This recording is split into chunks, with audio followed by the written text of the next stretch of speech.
So, hi, Miranda. This film is equally as strange as it is heartfelt, but also oddly funny. Where did the need for this story to be told really come from? I mean, that's always mysterious to me because these ideas sort of come up from my unconscious, sort of fully formed. But I think that, this is the first movie that I've made as both a daughter and a mother. And when you have a baby, you start thinking a lot about like, well, what was going on when I was born? And just sort of birth and rebirth, because you're kind of reborn when you have a child. Like those ideas of transformation somehow came up inside this heist thing, which I don't know. I think goes back to watching too many Mission Impossible That's TV. good to you. Yeah, Well, there's so many, I guess, memorable nuances in the film as well that are very interesting, like the bubbles coming down on the apartment wall, or how the whole family goes underneath this wall passing by. Like, there's just these interesting details that I kind of want to know, where did those unique concepts come from? right. They're often there to solve some sort of problem. Like the bubbles came because I was like, okay, their place needs to be real cheap. So it's gotta have like one big thing wrong with it. And I've lived in places like that. Like the things you get used to that are like someone comes over and they're like, what? You do what every day? Um, there's no bathroom. And so I wanted to add some beauty to the movie because it's, there's not a lot of like luxury or landscapes. And I thought, okay, what if the one big thing wrong was also beautiful? And to me, the bubbles, they're funny, but they're kind of beautiful too. Interesting. This film was so well received at Sundance. Congratulations. What are you hoping that audiences take away from this narrative? Well, I mean, I've kind of made my peace with that. It turns out I made this movie for the world that we're in now. I mean, I must have because here we are. And it is a movie about surviving and being transformed by surviving the big one.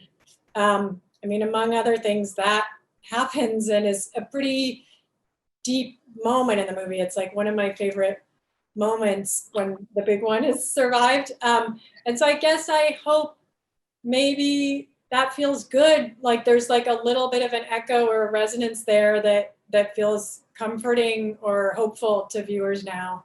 Definitely during this hard time. But to wrap things up, what was it like collaborating with Gina Rodriguez and Evan Rachel Wood? I mean, they're spectacular. What was that like for you? Oh, I mean, they are such pros, first of all, like, I mean, we had a shot that was all in one shot, no cuts for like 5 pages. And and it's like beautiful and artful how it's done, but like also you can't do that if you're someone who fucks up, Right. like that's just not gonna work because you need to get it right every time and every take, and they do. Like they bring the whole emotional thing and they like hit their mark and turn and get the timing. I mean, oh, that was like turned out to be my favorite day because when you're pushing those two to like their highest limit, like that's when you get the best. Awesome. Well, thank you so much for your time. I really appreciate it. Congratulations, and I'm excited for the world to see it. Thank you. Have a good one. So, Evan, there were a ton of small nuances that made this character so unique. Were those choices that you made for her as an actor, or did that actually come with the script? It, it it really came from Miranda and I. The second I signed on, we started designing Old Dolio. And she warned me before, and she's like, "Look, I want this to be a complete transformation."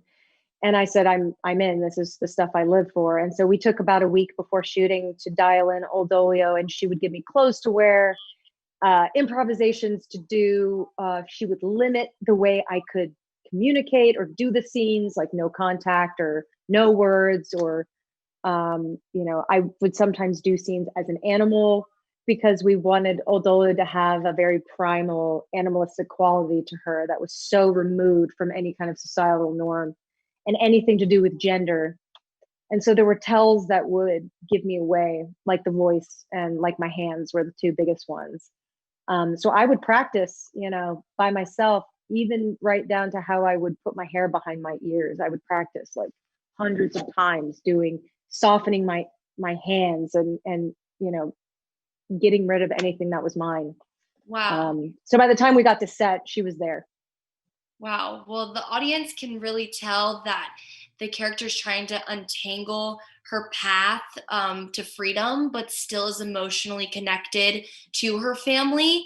After everything, do you believe that they truly love her, or were they really trying to just use her for their benefit all along? Yeah. I think probably a little bit of both, honestly. I think they've gone into it with the best intentions. I think they think that they're doing what's right in teaching her the truth. They're very much like a small cult in that way. Everyone goes into cults with A, not knowing they're going into a cult, and B, Right. with the best intentions for a different way of life and something they think is going to be beneficial and something that is true. And so I think they think they're giving her a gift and then through that exploit her loyalty. And that's where things get very muddy. And I think she learns from them what to do and also what not to do. Yeah. And a lot of her path is self-awareness and realizing who she really is and who her family really is. And so in a way, it's a coming of age story as well, I think. Definitely. And so much of her transformation is rooted in the evolution of Odolio's and Gina's character. How did that relationship evolve over time? Um, it's such a beautiful relationship. Well, off screen, Gina and I hit it off right away. I think we adore each other and work really well together, and we understood these characters and the dynamic between them. And I think Gina is Oldolio's greatest hope and worst fear, because she so desperately longs for connection. She knows something's not right, but she can't quite put her finger on it. And then Gina's character comes in and sees her, and she's trying so hard to be invisible. So it's scary for her because it's new. And I think sometimes we as people can stay in unhealthy or abusive situations because we're used to it and it's comfortable, and something healthy actually seems scary. And I think that's Gina's character. And I think the evolution is her slowly learning how to trust and be seen and to truly connect with somebody. And you know, that's the arc. Thank you so much for your time. I really appreciate it. I Yeah, really no excited problem. for everybody to see this movie. It was very interesting. So thank you so much. Yeah, no problem. Thank you. Bye bye.